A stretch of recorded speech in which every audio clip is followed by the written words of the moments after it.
Hello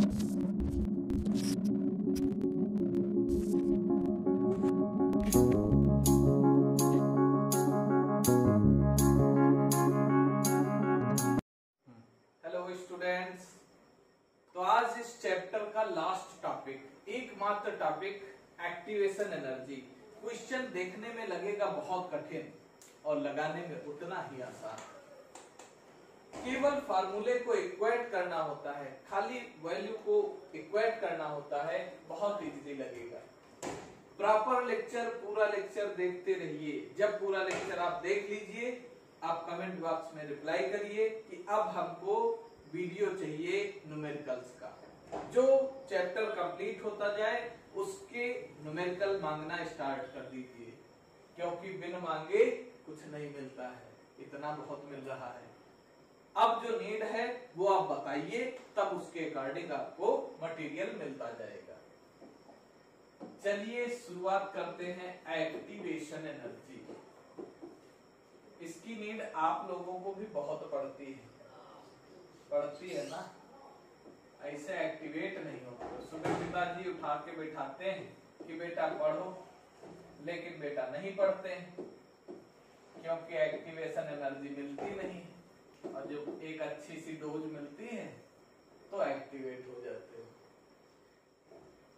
activation energy क्या है? Activation energy reactant से प्रोडक्ट बनने के लिए रिक्वायर्ड एनर्जी को नहीं कहते। पहले तो ये मन से भ्रम निकाल दीजिए कि हमको किसी रिएक्शन में रिएक्टेंट को प्रोडक्ट में कन्वर्ट करने के लिए जो एनर्जी चाहिए वो ये एनर्जी नहीं है। तो फिर है कौन सी? किसी रिएक्टेंट को इंटरमीडिएट स्टेज तक ले जाने के लिए जो एनर्जी रिक्वायर्ड होती है। दो एग्जाम्पल मैं आपके सामने दे रहा हूं। एक, अभी जल्दी में आम का सीजन गुजरा।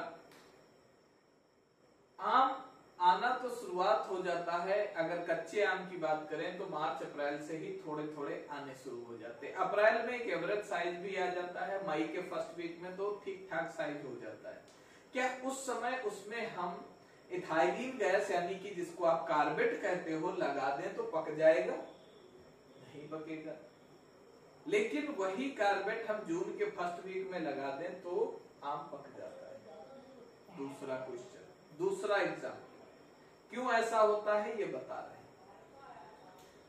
जैसे घर में कुकर में कोई चीज पकती है, दाल पकाई जाती है, संडे के दिन फुर्सत में होते हैं। जनरली अगर वर्किंग डेज में दाल में 4 सीटी आती है कुकर में, तब दाल पकती है, तो उस दिन माताजी 3 सीटी आने के बाद उसे उतार के रख देती है। क्यों? चौथी सीटी नहीं आई, लेकिन धीरे धीरे पक गया। यानी कि हमको इंटरमीडिएट स्टेज तक चलना है। एक ग्राफ आपके सामने बना रहे हैं, उससे और क्लियर आप समझ जाएंगे।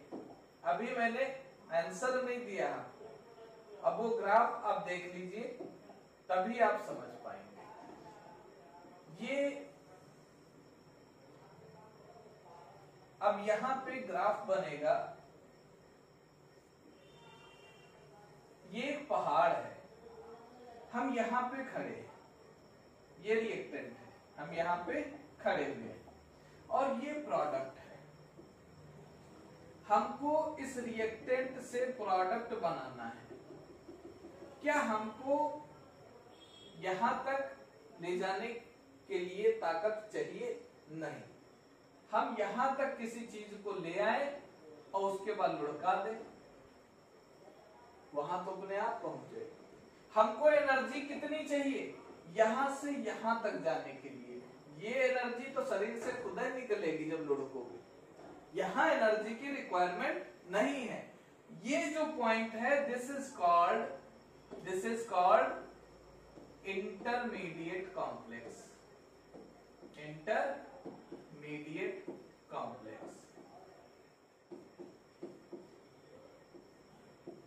यही आप लोग हैं। नर्सरी से पढ़ाई चालू हुई, इंटरमीडिएट में आ गए, एनर्जी सारी यही लगनी है। इसके बाद तो आप खुद रिस्पॉन्सिबल हो गए, खुद समझ में आने लगा हमको जीवन में क्या करना है क्या नहीं करना है। यहां तक समझ नहीं आता, यहां तक एनर्जी बाहर से देनी पड़ती है। तो इंटरमीडिएट कॉम्प्लेक्स तक जाने के लिए जो एनर्जी की रिक्वायरमेंट होती है that is called activation energy. और अगर इसमें कैटालिस्ट डाल दिया जाए, कैटालिस्ट कैसा, जैसे आप छोला पकाते हो, अगर सोडा न डालो तो पकाते रहो, सोडा डाल के पकाया जाता जल्दी पक जाता है। अगर कैटालिस्ट डाल दिया जाए तो एक्टिवेशन एनर्जी का अमाउंट घट जाता है। ये कब, जब कैटालिस्ट यूज कर लिया गया, यानी कम एनर्जी देने पर भी हमारा काम हो जाता है जब कैटालिस्ट यूज किया जाता है। तो अब दो बातें आई। एक्टिवेशन एनर्जी क्या है, किसी रिएक्टेंट को इंटरमीडिएट स्टेज तक ले जाने के लिए जितनी एनर्जी की रिक्वायरमेंट है दैट इज एक्टिवेशन एनर्जी। और थ्रेशोल्ड एनर्जी क्या है, थोड़ा अंतर है दोनों में। थ्रेशोल्ड एनर्जी क्या है, कैटालिस्ट की प्रेजेंस में जो रिक्वायरमेंट हो दैट इज थ्रेशोल्ड वैल्यू। इसको EA से रिप्रेजेंट करते हैं, स्मॉल ए और कैपिटल E, इसी को कहते हैं एक्टिवेशन एनर्जी। और इसके लिए अरेनियस ने एक इक्वेशन दिया था, वो इक्वेशन पे बेस्ड आपको क्वेश्चन दिया जाता है। क्या है equation, K is equal to A e to the power minus EA upon RT। K is equal to A e to the power minus EA upon RT। K एक constant है और कौन सा कांस्टेंट है, ये रिएक्शन कांस्टेंट या rate constant है। A हमारा जो अरेनियस थे इनका कांस्टेंट है, या इसको क्या कहते हैं अरेनियस कांस्टेंट, या इसी का एक और नाम है, इसको कहते हैं pre exponential factor, exponential factor, ठीक है। और EA क्या है, एक्टिवेशन एनर्जी, एक्टिवेशन एनर्जी। और टेम्परेचर T क्या है, टेम्परेचर, और R है रेडबर्ग कांस्टेंट या गैस कांस्टेंट, टेम्परेचर। पहला क्वेश्चन इसी फार्मूले पे बेस्ड हमको मिलता है। और वहां क्वेश्चन कैसे मिलता है, वो क्वेश्चन हमको देते हैं, ऐसे ही लिखा होगा, K is equal to A e to the power minus 28,000 K upon T। इसमें आपको पूछा जाता है एक्टिवेशन एनर्जी की वैल्यू बताओ। इस क्वेश्चन में यहां क्वेश्चन देंगे और लिख देंगे कैलकुलेट EA।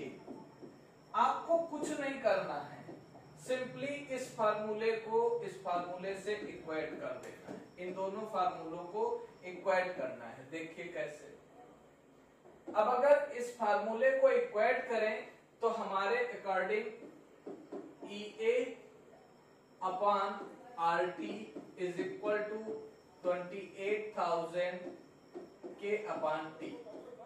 T कैंसिल हो गया, यानी एक्टिवेशन एनर्जी कितना बचा, 28,000 R। है ना आसान क्वेश्चन। हमको जब ये मिलता है तो ये माइंड काम नहीं करता कि हमको सिर्फ फार्मूला इक्वेट करना है। अब अगला क्वेश्चन इसी में कहां से बनेगा, ये आपका इक्वेशन 1 था। अगर हम इक्वेशन 1 इसको लॉग ले लो, इक्वेशन 1 का लॉग,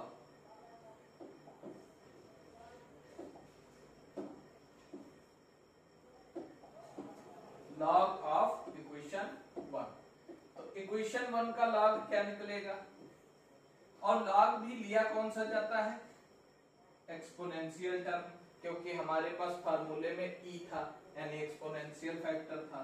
ये log base E K is equal to log base E A e to the power minus EA upon RT। इसको अब सॉल्व करना है।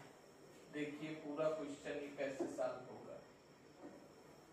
आपको पता है log a into B is equal to क्या होता है, log a plus log b।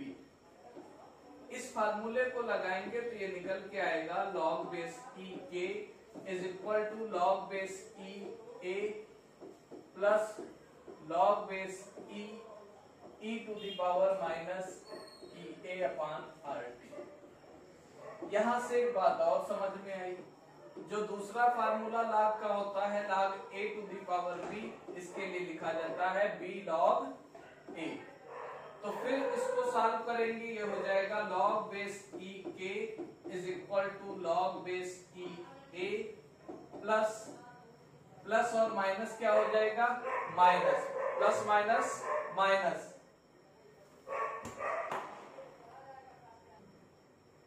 log base e a plus minus minus log base e, और इससे पहले पावर हमको लिखनी है, इससे पहले पावर लिखनी है ई ए अपान आर टी और log बेस ई ई।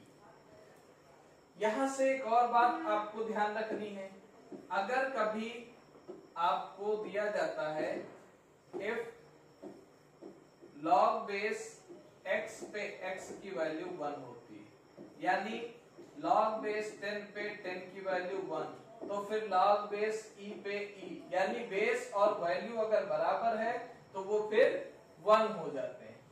तो इससे अब फाइनल फार्मूला आपका निकल के क्या आ गया, that is log base e k is equal to log base e a minus e a upon R T.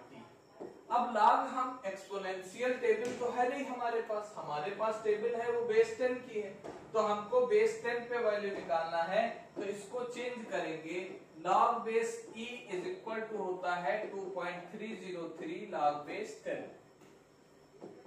तो इससे फाइनल फार्मूला निकलेगा 2.303 log बेस 10 पे k plus is equal to 2.303 log base 10 पे a minus E A upon R T. अब दो जगह same term है तो हम डिवाइड कर दें, इक्वेशन डिवाइडेड बाई 2.303, तो फाइनल इक्वेशन हमारी क्या बनेगी, फाइनल इक्वेशन देखो क्या बनेगी, ये हो गई log बेस 10 पे k is equal to log base 10 a minus E A upon R T, और यहां पे क्या आ जाएगा 2.303, जो डिवाइड किया है ये अपान में 2.303 आर टी। ये आपका फाइनल फार्मूला है जो आपको क्वेश्चन मिलते रहेंगे इस फार्मूले पे। इसके अलावा लास्ट एक पॉइंट इसमें और आता है, जहां पे हमको दो अलग अलग एनर्जी दी जाती है, दो अलग अलग टेम्परेचर पे अगर एक्टिवेशन एनर्जी दी जाए तो हमको क्या करना रहता, दो अलग अलग कांस्टेंट, दो अलग अलग एनर्जी, उस केस में हमको क्या करना होगा, ये यहीं पे आपको देख लेना है। इफ टू डिफरेंट टेम्परेचर्स, अगर दो डिफरेंट टेम्परेचर पे हम वैल्यू निकालेंगे तो हमारा ये हो जाएगा log base 10 k1 is equal to log base 10 a।